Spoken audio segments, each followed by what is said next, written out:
अल्लाह के रसूल सल्लल्लाहु अलैहि वसल्लम ने जब मक्का से हिजरत किया तो मदीना से 4 किलोमीटर पहले पर एक मस्जिद बनाई, जिस मस्जिद का नाम है मस्जिद क़ुबा। और जब मदीना पहुंचे तो वहां भी जमात से नमाज पढ़ने के लिए मस्जिद का इरादा बनाया। जगह देखी तो ऐसी जगह मेरे नबी को पसंद आई जो जगह कबीले बनु नज्जार की थी। बनु नज्जार के लोगों को बुलाया। सरकार ने फरमाया, लोगों मैं तुम्हारी जगह में मस्जिद बनाना चाहता हूँ, इसका पैसा ले लो और मस्जिद हमें बनाने दो। तो बनु नज्जार के लोगों ने क्या जवाब दिया था, अल्लाह के रसूल आप मस्जिद बनाएंगे हमारी जमीन में और हम आपसे पैसा ले ले?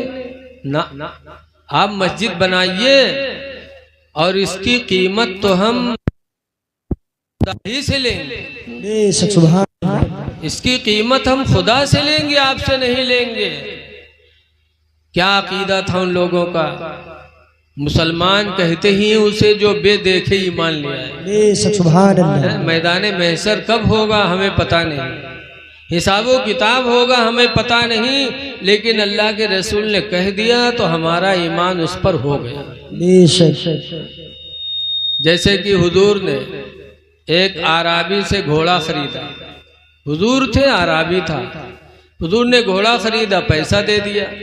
अब आराबी ने पैसा ले लिया, उसके बाद बदल गया कि तुमने घोड़ा नहीं खरीदा है, मैं घोड़ा नहीं दूंगा। अगर कोई गवाही हो तो गवाही लाओ। और कोई था नहीं। सरकार फरमाते हैं मैंने लिया तो है तुमसे। कहा ना, मैंने नहीं बेचा है, कोई गवाही है तुम्हारे पास? इतने में एक सहाबी अबू खुज़ैमा का गुजर हुआ। उन्होंने जब देखा तो खुज़ैमा कहते हैं, अल्लाह के रसूल मैं गवाही देता हूं कि आपने आराबी से घोड़ा खरीदा है और आराबी को आपने पैसा दिया है। तो हुजूर फरमाते, खुज़ैमा तुम मौजूद भी नहीं थे, जब बिक्री हुई तो मैं था, आराबी था, आप थे भी नहीं, फिर गवाही कैसे? तो खुज़ैमा का जवाब सुनो। कहते अल्लाह के रसूल क्या मैंने जन्नत और दोज़ख को देखा है? जन्नत दोज़ख मैंने नहीं देखी, लेकिन आपने कहा तो हम ईमान ले आए। मैदान महशर कायम होगा हमने देखा नहीं, लेकिन आपने कह दिया तो हम ईमान ले आए। अज़ाब कब्र होगा हमने देखा नहीं, लेकिन आपने फरमाया तो हम ईमान ले आए। सब कुछ तो मैंने आपके कहने पे कबूल कर लिया, तो एक थोड़ी सी बात और मैं उसे ईमान उस पर न लाऊं? मेरा ईमान है कि आपने आराबी से घोड़ा खरीदा है। जब गवाही दिया अबू खुज़ैमा ने तो आराबी चुप हो गया और घोड़ा हुजूर को दे दिया। और हुजूर घोड़ा लेके आए। फिर खुज़ैमा से कहते हैं, खुज़ैमा तुमने देखा नहीं फिर गवाही दे दिया? कहा अल्लाह के रसूल जब सब कुछ मैंने आपके कहने पे मान लिया है, ईमान ले आए, तो इस बात पे क्यों ना मैं ईमान लाऊं? तो हुजूर ने फरमाया, खुज़ैमा हर मामले में कोई भी मामला होगा उसमें 2 लोगों की गवाही मानी जाएगी, लेकिन तुम किसी मामले में अगर अकेले गवाही दे दोगे तो तुम्हारी एक गवाही 2 गवाहों के बराबर में कबूल की जाएगी। खुज़ैमा को अल्लाह ने वो मर्तबा अता फरमा दिया। पता चला कि सहाबा का ईमान था कि अज़ाब कब्र होना है। लेकिन आज हम लोग सोचते हैं कि नहीं, कुछ नहीं यार, जो कुछ करो हुआ देखा जी। कब्र बड़ी नाजुक जगह है। आला हजरत इमाम अहले सुन्नत फरमाते हैं कि खड़े हैं मुनकर नकीर सर पर, न कोई हामी न कोई आवर। सुभान अल्लाह। खड़े मुनकर नकीर सर पर, न कोई हामी न कोई आवर। और बता दो आकर मेरे पैगंबर कि सख्त मुश्किल जवाब में। सुभान अल्लाह। कब्र बड़ी नाजुक जगह है। याद रखो हमारे आपके दाहिने बाजू दो फरिश्ते हैं हर इंसान के साथ, किरामन कातिबीन। एक दाहिनी तरफ है जो नेकियों को लिख रहा है, एक बाईं तरफ है जो बुराइयों को लिख रहा है। हमको आपको पता नहीं है कि कितने नेकियां हमारे पास है, कितनी बुराइयां हमारे पास है, लेकिन जब कल क़यामत के दिन वो फरिश्ते नाम आमाल खोलेंगे और जब देखेंगे उसमें तो हमको हैरत होगी। आला हज़रत फरमाते हैं कि खुदाए क़ाहर है गज़ब पर, खुले हैं बदकारियों के दफ्तर। खुदाए क़ाहर है गज़ब पर, खुले बदकारियों के दफ्तर। और बचा लो आकर शफीए महशर, तुम्हारा बंदा अज़ाब में है। बचा लो आकर शफीए महशर, तुम्हारा बंदा अज़ाब में है। तो मरने के बाद जर्रे जर्रे का हिसाब होना है, इसलिए हमें अपना मुहासबा करना चाहिए। बहुत पहले नानपारा कुतवाली में बकरा-ईद के टाइम पर एक मीटिंग हुई थी और बकरा-ईद के टाइम पर मौलवी मौलाना की एक मीटिंग थाने वाले करते हैं, काहे ताकि कुर्बानी कोई गलत जानवर की न कर दे। मीटिंग हुई थी तो उसमें कोतवाल साहब ने एक बात कही थी, वो बात हमें कई साल हो गए आज भी याद है, हो सकता है अल्लाह जब तक चाहेगा याद रहेगा जी। उन्होंने एक बात कही थी कि लोगों, उन चीज़ों से अपने आप को बचाओ जिन चीज़ों से बचने का गवर्नमेंट आपसे मुतालबा करती है, क्योंकि गवर्नमेंट के उसूल पर भी अमल करना हमारे आपके लिए ज़रूरी है। कुरान करीम में अल्लाह ने फरमाया, या अय्युहल्लज़ीना आमनू, ईमान वालो, अतीउल्लाह, अल्लाह की फर्मा बरदारी करो, व अतीउर रसूल, और रसूल की फर्मा बरदारी करो, व उलिल अम्रि मिनकुम, और अपने हाकिम की फर्मा बरदारी करो। सुभान अल्लाह। जो तुम्हारा हाकिम हो उसके भी कवानीन पर अमल करो, उसकी भी फर्मा बरदारी करो। तो हमको उन्होंने इस तरीके से समझाया, बहरहाल वो कुरान थोड़ी जानते थे। उन्होंने कहा भाई कानून की पाबंदी सबके जिम्मे है, और उसी महफिल में उन्होंने बताया कि हमारे पुरखा लोग अगले ज़माने में जब शाम होती थी और खाना खा के बिस्तर पे लेटते थे, तब वो हिसाब लगाते थे कि आज हमारी ज़िंदगी का एक दिन घट गया, हमारी ज़िंदगी का एक दिन घट गया। जब इस तरीके से अपना मुहासबा करते रहोगे तो तुम्हारा वक्त कभी बर्बाद नहीं होगा। इसीलिए हदीस में मेरे पैगंबर ने फरमाया कि ऐ लोगों, दो चीज़ें ऐसी हैं कि चले जाने के बाद फिर वापस आने वाली नहीं है, सिवाय अफसोस के हाथ के मलने के सिवा कुछ हाथ नहीं आएगा। वो दो चीज़ें कौन हैं? नंबर 1 पर सरकार ने फरमाया वक्त। जो वक्त गुजर जाता दोबारा आता नहीं, लिहाजा अपने वक्त का ख्याल रखो कि हमारा वक्त कहाँ गुजर रहा है। सुबह उठते हो, एक दूसरे के दरवाजे पे जाते हो, पंचायत में रहते हो, एक दूसरे की बुराई करते हो, कहाँ रहना चाहिए? अल्लाह ताला कुरान में फरमाता, वस्बिर नफ्सका मअल्लज़ीना यदऊना रब्बहुम बिलगदाति वल अशी। ऐ महबूब, तुम उनके पास बैठा करो जो सुबह शाम अपने रब को पुकारा करते हैं, जो अपने रब को याद करते हैं, उनके पास बैठो। अजान देने वाला कितना खुशनसीब है। हदीस शरीफ में है, जो दुनिया में मस्जिद में अजान पढ़ेगा, अल्लाह क़यामत के दिन उसे एक मकाम अता फरमाएगा मेरे बंदे, तो दुनिया में अजान पढ़ता था, आज मैदान महशर में भी तू अजान पुकार, तेरी आवाज़ जहाँ तक लोग सुनेंगे सबके बारे में हम तेरी शफाअत को कबूल कर लेंगे।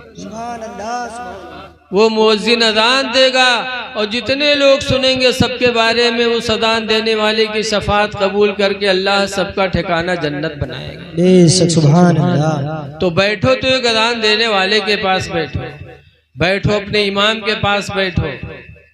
आज इमाम के पास बैठोगे तो इंशाअल्लाह इमाम से आपको अच्छी बातें ही मिलेंगी। मसला पूछो, कुरान करीम में फसलू अहला ज़िक्र इन कुंतुम ला तालमून, ऐ लोगों पूछो उन लोगों से जो तुम्हें न मालूम हो। इमाम के पास बैठे हो तो वजू का तरीका पूछो। बहुत से लोग नमाज पढ़ते पढ़ते बूढ़े हो जाते, उनको वजू का तरीका ही नहीं मालूम। हाथ धुलेंगे कोहनी इनकी सूखी रह जाएगी यहाँ पे, और बार बार लप लप ऐसे पानी करें, ऐसे ऐसे ऐसे ऐसे ऐसे थोड़ी है वजू में। पानी डालो यहाँ से कि यहाँ तक के भीगे। अब ऐसे ऐसे करना ये इस्लाम में नहीं है। 3 मरतबा अपने हाथ को धुलो, पानी डालो इधर से कि इधर बह जाए। चेहरा धुलो तो चेहरे पे पानी बह जाए। लेकिन बूढ़े हो जाएंगे वजू करेंगे वैसे ऐसे करके ऐसे करेंगे। इमाम के पास बैठो तो वजू का तरीका पूछो कि वजू में कितनी चीजें जरूरी हैं। तो इमाम साहब बताएंगे 4 चीजें इस्लाम में वजू में फर्ज है। नंबर 1 पर चेहरा धोना, सर के बाल के उगले की जगह से टुड्डी के नीचे तक, और एक कान की लौ से दूसरे कान की लौ तक। अगर आपने चेहरा धुला और यहाँ थोड़ा सा सूखा रह गया तो आपका वजू होगा ही नहीं, और जब वजू नहीं होगा तो नमाज नहीं होगी। हाथ धुला कोहनी सूखी रह गई तो आपका वजू नहीं होगा। तो चेहरा धोना, दोनों हाथ कोहनियों समेत धोना, सर का मसा करना। सर के मसा के लिए भी अलग पानी लेना चाहिए। एक हाजी साहब को एक दिन मैंने देखा, हज भी किए उम्रा भी किए, बूढ़े हो गए और वजू कर रहे तो चेहरा धुला, हाथ धुला के बाद ऐसे ऐसे किए, के बाद खूब ऐसे ऐसे किए, के बाद फिर मसा किया। हमने कहा हाजी साहब मसा के लिए नया पानी लेना जरूरी है। नया पानी लो और उसके बाद पैर धुलो। इमाम साहब के पास बैठो तो कभी पूछो किस तरह नहाया जाए जो शरीयत में हम पाक हो जाए। तो इमाम साहब बताएंगे कि 3 चीजें नमाज में गुस्ल में जरूरी हैं। नंबर 1 तरीका तो यह है कि पहले नापाकी लगी हो तो उसको दूर किया जाए। उसके बाद कुल्ली करो गरारा के साथ, यहाँ तक कि अगर 2 दांतों के बीच में गोश्त का टुकड़ा या डली का टुकड़ा फंसा है और आपने उसको नहीं निकाला, ऐसे नहा लिए तो आप पाक नहीं होंगे। आप दोनों दांतों के बीच में जो चीज है उसको निकालो, गरारा के साथ मुंह साफ करो, नाक में पानी डालकर नाक साफ करो। अगर कोई नकती लगी रह गई तो आप पाक नहीं होंगे, चाहे जितनी बाल्टी पानी लगा दो, साबुन लगा। फिर पूरे बदन को धुलो। तो इमाम के पास जब बैठो तो अल्लाह फरमाता है फसलू अहला ज़िक्र इन कुंतुम ला तालमून, मसला पूछा करो इल्म वालों से अगर तुम्हें मालूम ना हो। तो अल्लाह ताला ने कुरान में फरमाया महबूब उनके पास बैठो जो सुबह व शाम अपने रब को पुकारा करते हैं। अपनी बैठक अच्छी रखो, नमाजों की पाबंदी करो और मुंह से वो बोलियां बोलो जो किसी के दिल को तकलीफ न पहुंचे। इसीलिए हदीस पाक में है, हुजूर से पूछा गया अल्लाह के रसूल क़यामत में सबसे महबूब बंदा अल्लाह के नजदीक कौन होगा? तो हुजूर ने फरमाया सबसे महबूब बंदा क़यामत के दिन वो होगा जो दुनिया में किसी के दिल को खुश किया होगा। किसी के दिल को खुश करना ये बहुत बड़ी सादत है अपने आप के लिए। इसलिए हमेशा अच्छे काम करो, अच्छे आमाल की तरफ दूसरों को बुलाओ। आज हम देखते हैं कि हमारा भाई गलत कर रहा है तो हम उसे टोकते नहीं, लेकिन हदीस पाक में मर्रा मिनकुम मुनकरन फलयुगय्यिरहु बियदिही, तुम में का जो किसी को बुराई करता देखे तो चाहिए कि अपने हाथ से उसको रोक दे। हाथ से रोको, हाथ से। झगड़ा कर रहा है, हाथ से पकड़ के रोक दो। ताश खेल रहा है, हाथ से पकड़ के रोक दो। शराब पी रहा है, अपने हाथ से शराब की बोतल को छोड़कर फेंक दो। तो हुजूर फरमाते हैं तुम्हारे आला ईमान की निशानी है।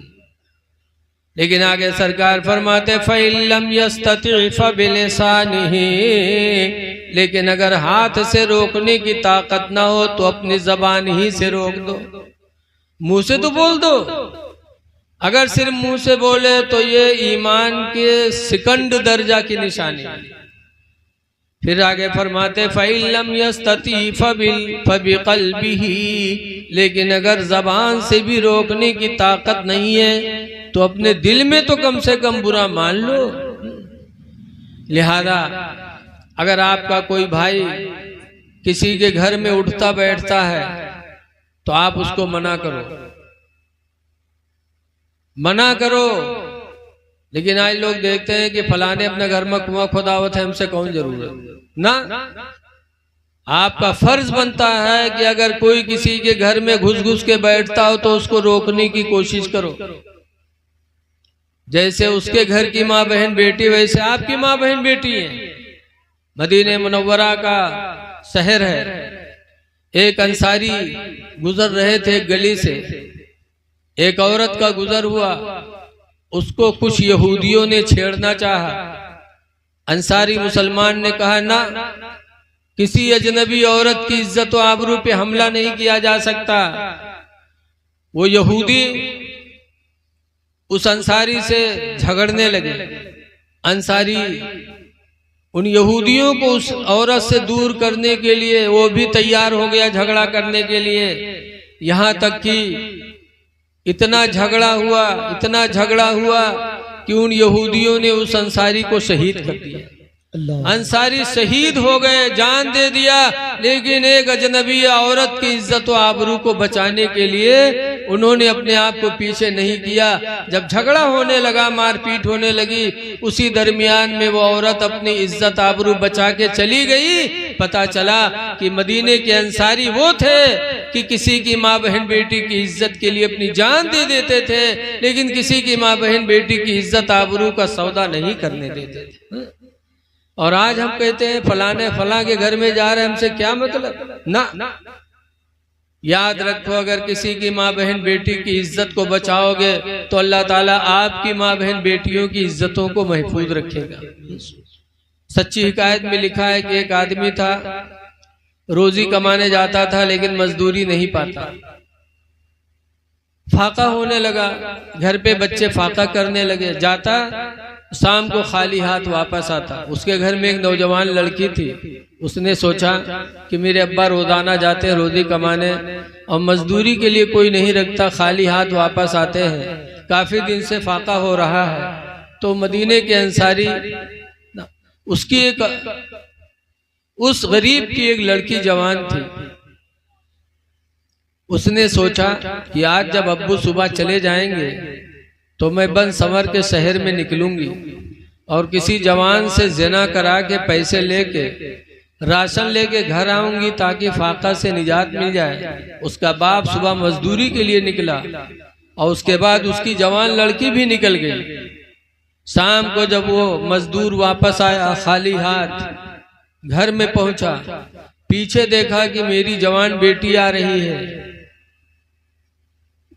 हैरत में पड़ गया, कहे मेरी जवान बेटी तू कहाँ गई थी? उसने बताया अब्बा आज कई दिन से फाका हो रहा था, आप मजदूरी नहीं पाते, तो आज मैंने आपके जाने के बाद बन संवर करके शहर में मैं अपने आप को जाने पे मजबूर की गई कि कोई जवान मुझसे जिना कर लेता और मुझे बदले में पैसा दे देता कि मैं राशन ला के घर आती और फाका की मुसीबत से निजात मिल जाती। काफिर अब्बू पूरा दिन गुजर गया, शहर में घूमती रही, लेकिन जना तो छोड़ दो, किसी जवान ने मेरी तरफ निगाह भी नहीं डाली, किसी ने मेरी तरफ कोई तवज्जो नहीं किया। मजबूर हो के खाली हाथ फिर मैं वापस आ गई। तब उसका बाप कहता है बेटी जिंदगी गुजर गई, किसी की माँ बहन बेटी पर मैंने कभी गलत निगाह नहीं डाला। सुभान अल्लाह। जब किसी की माँ बहन पर गलत निगाह मैंने नहीं डाला तो मेरी औलाद पर कोई कैसे गलत निगाह डालेगा। अल्लाह का वादा है, कमा तदीनो तो दान, जैसा करोगे वैसा पाओगे। बेशक सुभान। जब तुम दूसरी की माँ बहन बेटी की इज्जत आबरू की हिफाजत करोगे तो अल्लाह उसके वसीले से आपकी माँ बहन बेटियों की इज्जत आबरू को महफूज करेगा। इसलिए जरूरत है लोगों, अच्छे काम करो, एक दूसरे की मदद करो, अल्लाह ताला आपसे राजी हो जाएगा। दुआ है कि अल्लाह तबारक व ताला इन चंद बातों को अपने जनाब में कबूल कर ले। बस हम यही आपसे दरख्वास्त करेंगे। देखिए हमारे मेहमान लोग आ रहे हैं इंशाअल्लाह, इनसे भी आप अल्लाह और अल्लाह के रसूल की बोलियां सुनेंगे। हदीस पाक में है, इमाम ज़ामिनुन वल मुअज्जिन मुअतमिनुन, इमाम जामिन है नमाज का और मुअज्जिन आपकी नमाजों का अमीन है। इसलिए इमाम की कद्र करना भी अपनी नमाज में कमाल पैदा करना है।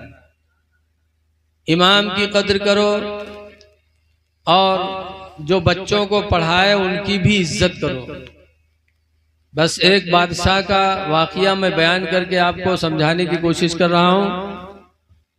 बगदाद के एक बादशाह थे हारून रशीद, उनके दो बच्चे थे अमीन मामून, इमाम मोहम्मद के मदरसे में पढ़ते थे।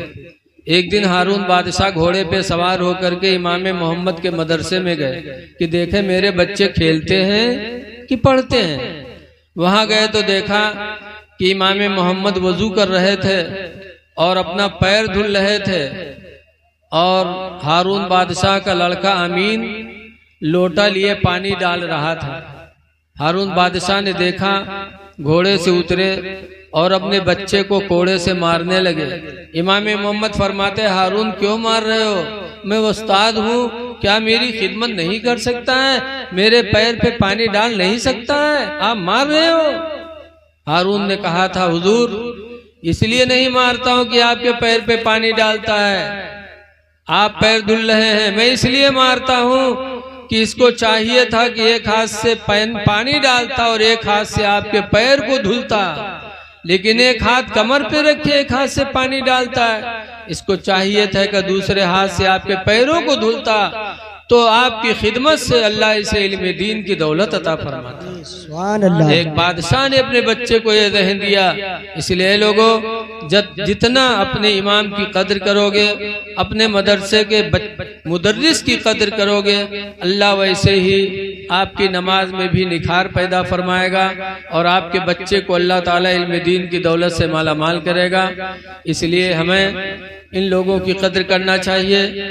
दुआ है कि अल्लाह तबारक व तआला हमको आपको अपने नबी की सुन्नतों का आमिल बना दे और अच्छे अमाल करने की अल्लाह तौफीक दे दे। अस्सलामु अलैकुम व रहमतुल्लाहि व बरकातुहू।